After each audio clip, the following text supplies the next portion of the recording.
And WoodwardSports.com chat thread. Chuck Brewer says it's definitely about defense about making timely stops now, not shutting teams down. And Chuck, that's exactly what I'm talking about. Like the rules of engagement have changed. John Gregory says maybe kick one, still 90% Reynolds Stone hands. And I'm not doing this to revisit that, but maybe to offer explanation because I got some questions about it from my buddies that we were sitting around watching, and I wanted to just pull up, the drive charts and things like that to give you those snapshots in time. It's where, like, the first one in the third quarter when they're up 24-10, and there's 7:03 left in the third quarter at the time, and they're up 24-10.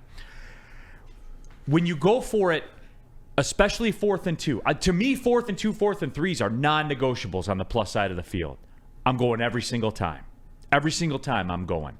Because you start countering the balance of on the plus side of the field, when the other team gets the ball, time situations. But the first one to take a look at, when you look at it, there's 7:03 left, it's 4th and 2 on San Francisco's 28 in a 24-10 game. DMAC, I'm going for that because it's 4th and 2. Every single time I'm going for it. But that aside, when you do that, and here's the difference between the end of the second quarter and the third quarter, because I heard a lot of people talk about this. Well, what's the difference? Why didn't you do it at the end of the second quarter? The end of the second quarter is different because you're kicking off to the 49ers to start the half. You're kicking off to them. Like, they get the ball. So in that scenario there, that's where I'm taking my points, because no matter what happens, I'm kicking off to the 49ers. Like, that's it, that's all. I'm kicking off to them, meaning they're going to get the ball at the 25-yard line to start the third quarter.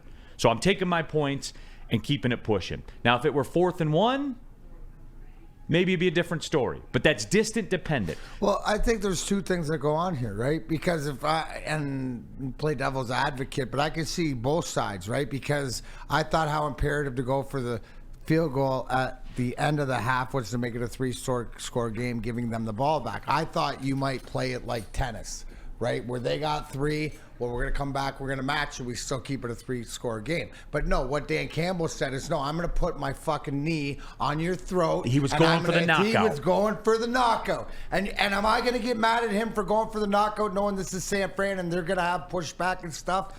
No. Now, with experience as you get older, will he decide that, in that time in the future, maybe I hope not. He doesn't have to, or maybe that, okay, so every time. I hope so he's not. consistent, Neil, but that's what it was. I looked at it that he was going for the knockout punch. He was going and saying, it's in my hands, it's 4th to everything you said like this. I'm controlling my destiny. Now, you know what the difference is in this game than every other game that we've seen the Lions be successful when this hasn't happened? The other side of the ball picked them up. And what happened today when San Fran got it going and Dan Campbell talked about momentum is nobody in any facet could find a way to flip momentum.